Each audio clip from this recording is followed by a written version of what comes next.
everyone. Welcome to the first edition of Investment Matters with Peter Kinch, Diversify Alternative Investments. We're really excited to have today Greg Romundt. And Greg, as the CEO and president of CENTURION Asset Management, I'm looking at some of your numbers right now, and I'm looking at 18 years of experience. And this was actually from back in June or July. So I know this has changed. You guys are just hovering under $4 billion. That's a B, folks. $4 billion of assets under management, 91 properties. I'm sure that's cresting closer to 100 now. 12,699 rental units spread out over 29 cities. You know, one of the most common questions I get from somebody when I talk about a REIT, a real estate investment trust, and maybe adding that to their RSP or TFSA, is the average consumer doesn't have a lot of clarity as to what's the difference between a private REIT and a public REIT. So I'd like you to touch on that and explain that significant difference and why it's important. Okay, so I guess there's a whole bunch of little micro differences, but really the major one is that a public REIT is traded on a stock exchange, and a private REIT distributes itself a different way. We don't trade on a stock exchange. When you want to subscribe, if we're taking capital, you go through your financial advisor and you subscribe and you buy units. When you don't want them anymore, you redeem those units. The value of the real estate, if you take two companies that are absolutely identical, not that that could really ever happen, but let's just pretend, and one was public and one was private, the underlying asset values would be presumably the same, but the public share price could be anything, right? And this is what you see is you get this volatility. So I think really why investors come to us as a private alternative, because they can easily go and buy a public company, is they're looking for the exposure over the investment into apartments, right? Not the stock market overlay, right? They don't want that extra volatility from the stock market. That's why we exist. And I think that's why investors come to us and why they're attracted to us, because we earn, like I would say, sectoral beating returns. We're top left, but without the volatility, and that's very attractive to a lot of people. Greg, I want to shift gears here now and talk about a topic I know that you're passionate about. You wrote an article last year, and you addressed you felt there would be an increase in the need and demand for apartment rental, specifically apartment rental housing and units in Canada. Can you elaborate on that? Canada has dramatically underbuilt apartments, right? Or rental stock. So we know that there is a shortage. Most of the product built in Canada was built in the 60s and 70s.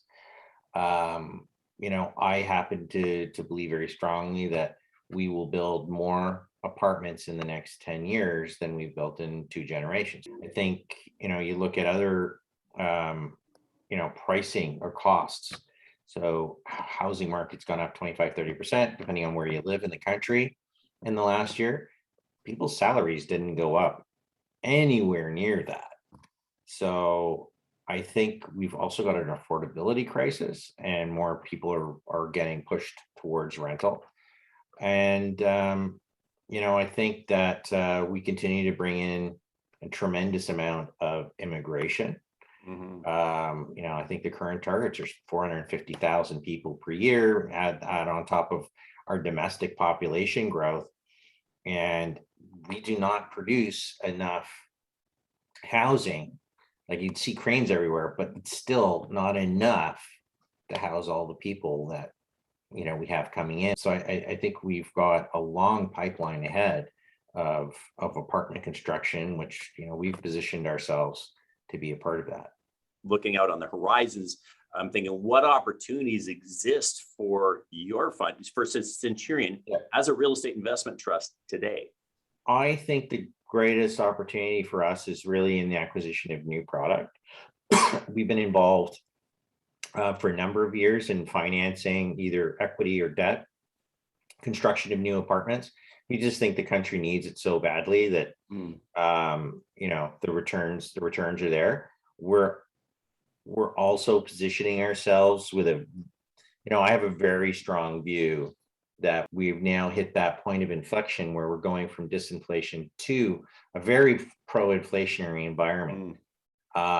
So I think, we're positioning ourselves to take maximum advantage of, what we see will be a very inflationary environment, and where, one of the consequences of this inflation and tied in with monetary policy is governments are keeping interest rates really low. So effectively, you can borrow money for what I think is below the cost, like it's less than zero. You're being paid to borrow today, and if you do it smartly, I think there's the opportunity to not only earn money on the real estate, but to earn money on the mortgage that you're short, that you borrowed on. So yeah, I think this is a sweet spot for real estate that you see once a generation or two. So Greg, I know you can't speak to specific numbers and all that, but if somebody was looking at investing into your fund and they said to me, oh, well, what are the performance expectations over the next couple of years? How would you respond to that question? So I'll tell you the same thing I've told everyone really since the beginning.